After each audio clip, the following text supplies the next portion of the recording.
Hey guys, welcome to another video on Brand Device where we talk about business and finance. My name is Bharat, and in this video we're going to discuss what makes the top 1% in Germany. Because when you think about the top 1%, you can have different kind of ideas in mind. Maybe they are like really rich people having different kind of houses, having a lot of cars, all of this nonsense. But when you actually take a look at the numbers, the things look much different. So all of that I'm going to share with you in this video. So IWD, Institut der Deutschen Wirtschaft, they put up an article which pretty much talked about what is the different kind of income that people are having. This was based on a survey that they did to see who is earning how much money and in what kind of category of the top percentage or lower percentage income earners they belong to. So I'm going to quickly translate this for you in English so you can see what exactly is the story.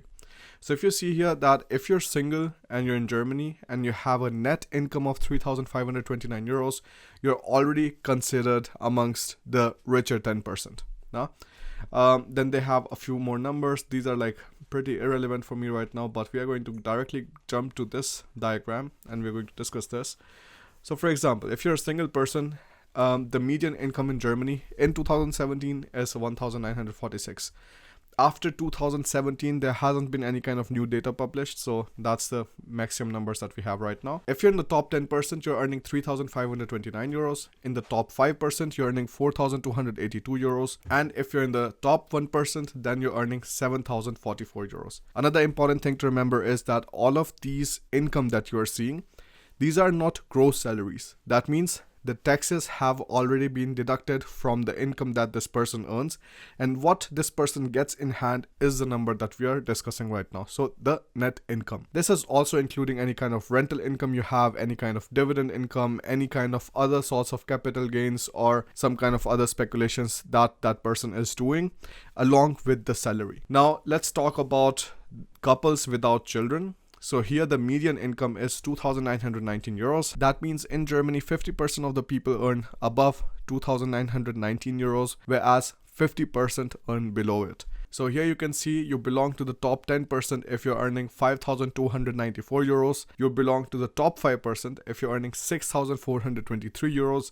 And you belong to the top 1% if you're earning 10,567 euros. Now, these are really not bad numbers. If you think about it, like with 10,567 euros, you will definitely be able to have a very nice lifestyle. Even if you go for the more expensive apartments or bigger houses and stuff, I think that is still like manageable up to 2,500, 3,000 euros, like really fancy ones. Then afterwards, if you're having like, expenses of just like going out all the time and eating, like all of those expenses can be covered. You want to travel somewhere, all of that can also be covered. You want to buy some unnecessary things you really just like and want to like have, all of that can also be covered with this kind of income. In my personal experience, once you start getting a netto income of around 7,000 euros per month, 6,000, 7,000 euros, you do not understand what to do with that money after 6,000-7,000 euros, because I think that is pretty much enough to do almost anything that you want in Germany. And here I'm talking about the net income.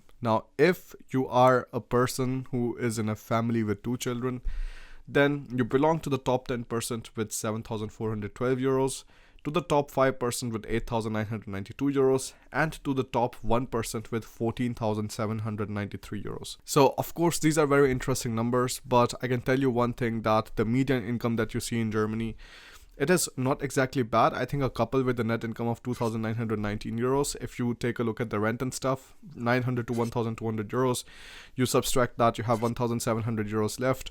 I think with these kind of numbers, it is still very important that you take care of your finances for the future, because one thing people forget over and over again is you are not going to be this young person that you are forever. You have to start taking care of the old person that you will one day be.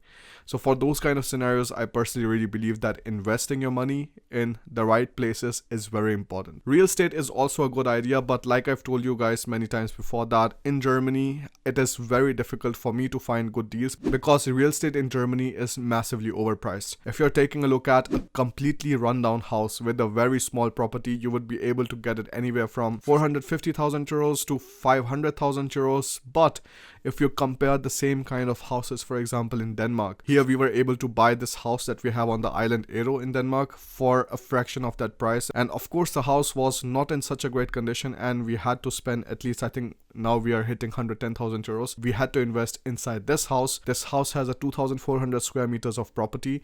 It has 2 proper units. So you can be living on one side and you could be renting out the other side without any kind of problems whatsoever. So this was very interesting. Another thing that I'm also thinking about is buying some apartments in Romania, because again, the prices there are much more affordable and the rents that you are able to charge is actually not bad at all. For example, in Romania, if you're buying an apartment in a new complex, that costs somewhere around 80,000 euros plus VAT. So comes at around, let's say, 100,000 euros, and you can charge from that anywhere from 450 to 600 euros if you're buying the apartment in the right places. And for example, with the income that I'm having right now, it would be feasible for me to, let's say, buy 2-3 different kind of apartments in a year in Romania without any kind of loan whatsoever, and then just get some kind of passive income from that. So my mindset now is not regional, that I just want to buy houses in Germany, I just want to do business in Germany, I just want to invest in stocks in Germany, but more global. I pick and choose. Do I like the real estate in this company? Alright, I'm going to invest it. Do I like the business conditions in this country? Okay, let me do that. Do I like the nature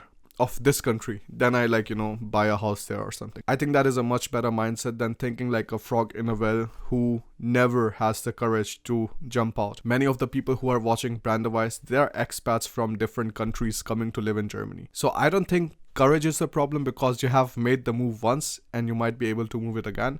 But just changing the mindset into understanding that things are more global now and you can also diversify globally is the important key lesson that you should learn from this video. But all in all, I really believe until you have the time to buy some real estate or something, I think investing in the stock market is really not a bad idea, even when you're investing with smaller amounts.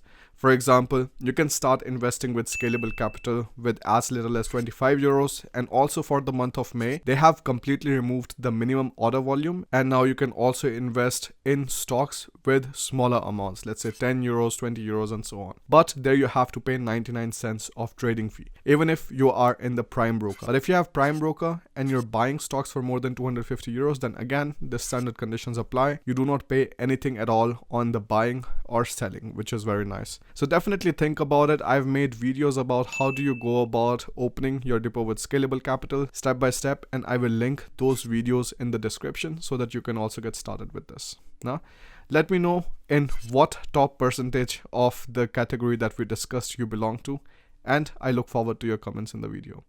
If you want to sit down for a one-on-one appointment, I also offer them. You can also book them with the link given in description, and I will see you in another video. Bye.